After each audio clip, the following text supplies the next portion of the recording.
A simple favour. कहानी की शुरुआत में हमें स्टेफनी नाम की एक लेडी को दिखाया जाता है जो कि एक सिंगल मदर है। दरअसल कुछ ही वक्त पहले उसके हस्बैंड की कार एक्सीडेंट में मौत हो गई थी और अब स्टेफनी अपनी जीविका चलाने के लिए फूड ब्लॉगिंग करती है। अब एक दिन स्टेफनी की मुलाकात अपने बेटे के क्लासमेट की मॉम से होती है जिसका नाम एमिली है। एमिली इन्हें अपने घर पर इनवाइट करती है क्योंकि एमिली का बेटा और स्टेफनी का बेटा आपस में खेलना चाहते हैं। स्टेफनी जब एमिली के घर पर जाती है तो वो देखती है कि उसका घर बहुत ही आलीशान है, पर एमिली उसे बताती है कि मेरे हस्बैंड जो कि एक राइटर हैं, उनकी कोई किताब अभी तक बहुत फेमस नहीं हुई जिस वजह से हमारे ऊपर कर्जा है। मैं एक फैशन कंपनी में पीआर का काम करती हूँ, इसीलिए मैं अपने बेटे को ज्यादा वक्त नहीं दे पाती। स्टेफनी कहती है कि अगर तुम्हें कभी भी किसी भी चीज की जरूरत हो तो तुम मुझसे पूछ सकती हो। अगले दिन एमिली स्टेफनी को कॉल करती है और कहती है क्या तुम मेरे बेटे को स्कूल से पिक कर सकती हो, मैं जल्दी उसे लेने के लिए आ जाऊंगी। स्टेफनी हाँ कह देती है, जिसके बाद वो उसके बेटे को पिक करके एक गार्डन में ले आती है जहाँ पर इन दोनों के बेटे आपस में खेल रहे होते हैं। कुछ ही देर के बाद वहाँ पर एमिली आ जाती है और तभी वहाँ पर स्टेफनी दोनों बच्चों के साथ साथ एमिली की फोटो भी खींच लेती है जिससे एमिली को बहुत गुस्सा आता है, पर जल्द ही उसे एहसास होता है कि स्टेफनी के साथ उसका रवैया सही नहीं है, इसलिए उसे मनाने के लिए एक बार फिर से वो ड्रिंक करने के लिए उसे अपने घर पर इनवाइट करती है। एमिली के साथ वो चली जाती है जहाँ पर ये दोनों आपस में बातें करते हुए एक दूसरे से अपने सीक्रेट्स भी शेयर करते हैं। एमिली स्टेफनी को बताती है कि मेरे हस्बैंड का अपनी ही कोवर्कर के साथ अफेयर चल रहा है, लेकिन इससे मुझे कोई फर्क नहीं पड़ता। यहाँ पर स्टेफनी भी अपना एक सीक्रेट बताती है। वो कहती है कि जब मैं बहुत अकेली थी तो मैं अपने हाफ ब्रदर के साथ इंटीमेट हुई थी, जिसके बाद मैं प्रेग्नेंट हो गई। मेरे बेटे का पिता और कोई नहीं बल्कि मेरा हाफ ब्रदर ही है। ये बात सुनने के बाद एमिली उसे बहुत टीज करती है। अब अगले दिन एक बार फिर से एमिली उसे कॉल करती है और बताती है कि उसकी मदर इन लॉ की तबीयत बहुत ज्यादा खराब है, इसीलिए उसके हस्बैंड लंदन गए हैं तो वो घर पर अकेली है और बिजी है। क्या आज एक बार फिर से तुम मेरे बेटे को स्कूल से पिक कर सकती हो? स्टेफनी हाँ कह देती है और एमिली के बेटे को अपने घर ले आती है। कई घंटे बीत जाते हैं, रात हो जाती है और अब तक एमिली अपने बेटे को रिसीव करने नहीं आई, इसीलिए स्टेफनी उसे कॉल करती है लेकिन उसका फोन नहीं लगता।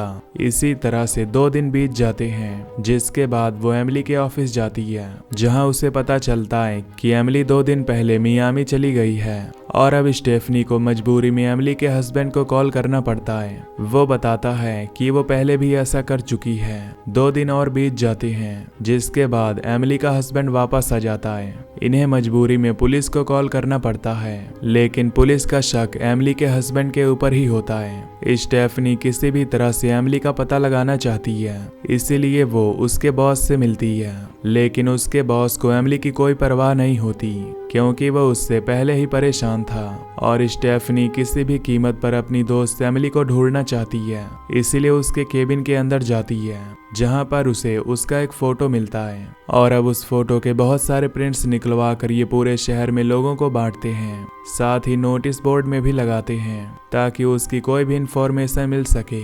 अब क्योंकि दोनों बच्चों का ध्यान स्टेफनी को रखना है, इसलिए कुछ दिनों के लिए वो एमिली के घर पर शिफ्ट हो जाती है जहां पर स्टेफनी और एमिली का हस्बैंड एक दूसरे के बहुत करीब आ जाते हैं। ये कई बार इंटीमेट भी होते हैं। अब अगले दिन यहाँ पर डिटेक्टिव आता है जो एमिली के हस्बैंड से उसकी इंफॉर्मेशन मांगता है। वो बताता है कि उसके लेफ्ट हैंड पर एक टैटू है। डिटेक्टिव कहता है कि तुम्हारी वाइफ ने कुछ दिन पहले एक वाइट कलर की कार को हायर किया था और ये इन्फॉर्मेशन देकर वो वहां से चला जाता है। अगले दिन डिटेक्टिव का कॉल आता है जो एमिली के हस्बैंड को बताता है कि हमें एमिली की कार एक झील के अंदर मिली, उसकी मौत हो चुकी है और वो जल्दी यहाँ पर आए। एमिली का हस्बैंड जल्दी से वहाँ पर जाता है और देखता है कि सच में एमिली की मौत हो गई है, पर वो ये देखकर हैरान होता है कि उसके लेफ्ट हैंड पर कोई भी टैटू नहीं होता।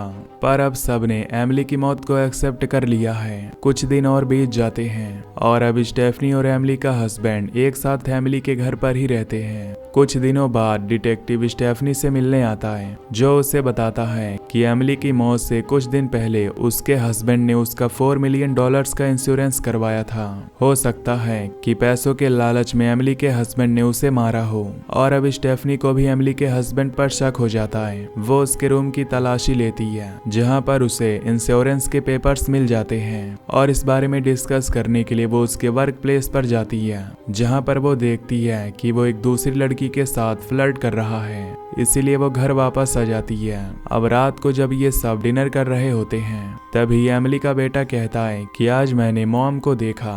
ये सुनकर उसके डैड कहते हैं कि ऐसी बातें मत करो। स्टेफनी कहती है कि शायद ये सच कह रहा है, मुझे घर पर कई बार एमिली के परफ्यूम की फ्रेग्रेंस आती है। वो कहता है कि ऐसी कोई बात नहीं है और अब स्टेफनी उससे इंश्योरेंस के बारे में पूछती है। वो कहता है कि कुछ वक्त पहले एमिली ने ही उसे ऐसा करने के लिए कहा था। शायद तुम्हें एमिली ने बहुत सारी बातें बताई हो, लेकिन तुम उसकी बातों पर विश्वास मत करना क्योंकि झूठ बोलना उसकी फितरत में था। स्टेफनी को उसकी बातों पर यकीन आ जाता है। अब अगले दिन स्टेफनी जब दोनों बच्चों को स्कूल से वापस ला रही होती है तभी एमिली का बेटा उसे एक एनवलप देता है और कहता है कि आज मेरी मॉम मुझसे मिली थी। ये एनवलप उन्होंने मुझे दिया था और कहा था कि ये तुम स्टेफनी को दे देना। अब स्टेफनी घर पर आकर उस एनवलप को खोलती है। वो देखती है कि उसके अंदर कुछ फोटोज हैं जो कि उसकी और उसके हाफ ब्रदर की हैं। साथ ही उसमें ये लिखा होता है कि मैं तुम्हारे सीक्रेट को पूरी दुनिया को बता दूंगी कि तुम्हारा जो बेटा है वो तुम्हारे हाफ ब्रदर से है। इस बात से वो बहुत ज्यादा परेशान हो जाती है। उसे यकीन हो जाता है कि एमिली जिंदा है, लेकिन उसका सीक्रेट सबको पता न चल जाए, इसीलिए वो पुलिस के पास नहीं जाती। वो घर आकर एमिली के कमरे की तलाशी लेती है, लेकिन उसे एमिली की कोई फोटो नहीं मिलती। पर वहां पर एक पेंटिंग होती है जो एमिली ने बनवाई थी। उस पर उसे एक पेंटर का नाम मिलता है और अब वो उस पेंटर से मिलने के लिए जाती है और पूछती है कि ये पेंटिंग तुमसे एमिली ने कब बनवाई थी। वो कहती है कि ये पेंटिंग एमिली ने नहीं बल्कि क्लाउडिया ने बनवाई थी। वो क्लाउडिया का उसे एक टी शर्ट देती है जिस पर एक कैंप का नाम होता है और अब स्टेफनी उस कैंप में पहुंच जाती है जहां पर वो उस कैंप का एक एल्बम देखती है और उस एल्बम में उसे एमिली की फोटो दिख जाती है जो एक दूसरी लड़की के साथ होती है जो हूबहू उसी की तरह दिखती है। दरअसल ये उसकी जुड़वा बहन है जिसका नाम फेथ है और अब स्टेफनी को उसके घर का एड्रेस मिल जाता है। वो उसके घर जाती है जहां पर उसकी मॉम से मिलती है। वो उसकी मॉम को उसका वो फोटो दिखाती है जो उसे उसके ऑफिस के केबिन में मिला था। एमिली की मॉम कहती है कि ये एमिली नहीं बल्कि उसकी जुड़वा बहन फेथ है और अब स्टेफनी को सब कुछ समझ आ जाता है। वो समझ जाती है कि जिसकी बॉडी मिली थी वो फेथ है और एमिली अब भी जिंदा है। इसीलिए वो अपने ब्लॉग से एमिली को इनडायरेक्टली मैसेज करती है कि मुझे पता है कि तुम जिंदा हो। वहीं एमिली के हस्बैंड को एक कॉल आता है और उसे रेस्टोरेंट में बुलाया जाता है और जब वो रेस्टोरेंट में होता है तभी एमिली उससे मिलने के लिए आती है। उसे देखकर वो शॉक्ड होता है और पूछता है कि तुमने ये सब क्यों किया। वो बताती है कि उसे पैसों की जरूरत थी, इसीलिए मैंने प्लान बनाया। मैंने पहले तुम्हें कुछ नहीं बताया क्योंकि तुम किसी भी सीक्रेट को अपने पास नहीं रख सकते और अब तुम्हें मेरा साथ देना ही होगा। जिसके बाद एमिली वहां से चली जाती है और उसका हस्बैंड घर आ जाता है जहां पर वो देखता है कि स्टेफनी के साथ इंश्योरेंस एजेंट होती है। दरअसल स्टेफनी ने इंश्योरेंस एजेंट को बता दिया होता है कि एमिली अब भी जिंदा है। वो एमिली के हस्बैंड से पूछती है क्या तुम्हें पता था कि उसकी जुड़वा बहन भी थी, पर वो मना करता है क्योंकि एमिली ने उसे ब्लैकमेल किया है। वो सारा पैसा लेकर इस देश को छोड़कर हमेशा के लिए जाना चाहती है और अब स्टेफनी अपने ब्लॉग्स के थ्रू एमिली को एक मैसेज भेजती है कि मैं तुमसे तुम्हारी ग्रेव पर मिलना चाहती हूँ। एमिली उससे मिलने के लिए आती है। स्टेफनी पूछती है कि तुमने सब क्यों किया। एमिली बताती है कि पहले मैं अपनी जुड़वा बहन के साथ अपने पिता के घर पर रहा करती थी। वो हमारे ऊपर बहुत अत्याचार किया करते थे, इसीलिए परेशान होकर एक दिन हमने घर पर आग लगा दिया जिसमें उसके पिता मारे गए। इसके बाद वो अपनी सिस्टर के साथ यहाँ पर आ गई। उन्हें पुलिस का डर था, इसीलिए वो दोनों अलग हो गए। पहले मेरा नाम क्लाउडिया था, मैंने अपना नाम भी बदल दिया जिसके बाद मैं शादी करके सेटल हो गई। मुझे मेरी सिस्टर के बारे में कुछ पता नहीं था और कुछ महीनों पहले वो मेरे पास आई। वो नशे की हालत में थी। उसने मुझे ब्लैकमेल किया और कहा कि अगर मैंने उसे $4 मिलियन नहीं दिए तो वो पुलिस को बता देगी कि घर पर मैंने आग लगाई थी जिसमें उनके पिता मारे गए। इसीलिए मैं उसे पैसे देने के लिए तैयार हो गई। मैंने उसे मिलने के लिए लेक पर बुलाया, लेकिन गलती से उसका पैर फिसल गया जिसमें उसकी मौत हो गई। पर सच तो ये होता है कि एमिली ने जानबूझकर अपनी सिस्टर को लेक के अंदर स्विम करने के लिए बुलाया था, जिसके बाद उसने अपनी सिस्टर को मार दिया। और यहाँ पर वो स्टेफनी से झूठ कह रही होती है। एमिली कहती है कि वो मारी गई थी, इसलिए मैंने उसकी मौत को इस्तेमाल करना चाहा। स्टेफनी पूछती है, क्या इस सब के बारे में तुम्हारे हस्बैंड को पहले से पता था? वो कहती है कि पूरा प्लान उसी का था, तुम उसकी बातों पर विश्वास मत करना, वो तुम्हें भी धोखा दे रहा है। बस मैं अब अपने बेटे को वापस लेना चाहती हूँ, क्योंकि उसे पता है कि इंश्योरेंस के पैसे उसे कभी नहीं मिलेंगे।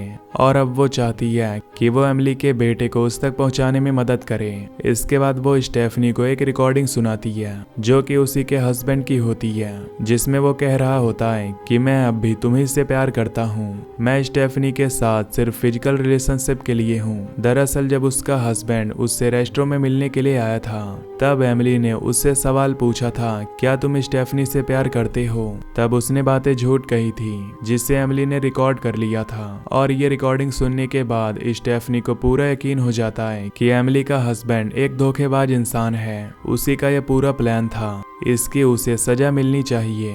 एमिली कहती है कि तुम्हें उसके लैपटॉप में कुछ ऐसी चीजें डालनी होंगी जिससे वो दोषी साबित हो जाए कि उसने मेरी सिस्टर फेथ का मर्डर किया है और मुझे किडनैप भी किया है, ताकि इंश्योरेंस का पैसा मिलने के बाद वो हमेशा के लिए इस देश को छोड़कर चला जाए। स्टेफनी उसका साथ देने के लिए तैयार हो जाती है। अगले दिन एमिली के हस्बैंड के घर पर पुलिस रेड करती है। साथ ही एमिली जख्मी हालत में पुलिस स्टेशन जाती है, जहां पर वो पुलिस को बताती है कि मेरे हस्बैंड ने मुझे किडनैप किया था और इसी दौरान इंश्योरेंस के पैसों के लिए उसने उसकी सिस्टर को मार दिया ताकि वो सारे पैसे लेकर यहाँ से निकल जाए। अब उसके हस्बैंड को पुलिस अरेस्ट कर लेती है।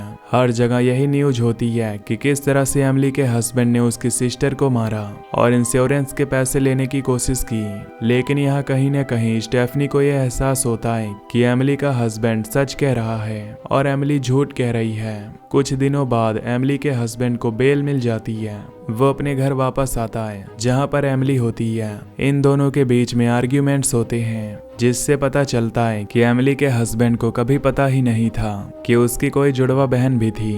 अब स्टेफनी भी यहाँ पर आ जाती है। उसके हाथ में गन होती है। वो एमिली के हस्बैंड से कहती है कि तुमने मेरा इस्तेमाल किया और अब मैं तुम्हें मार दूंगी। एमिली उससे ऐसा करने से मना करती है। स्टेफनी कहती है कि इसने तुम्हारा और मेरा इस्तेमाल किया है, क्या तुम नहीं चाहती कि मैं इसे मार दूं?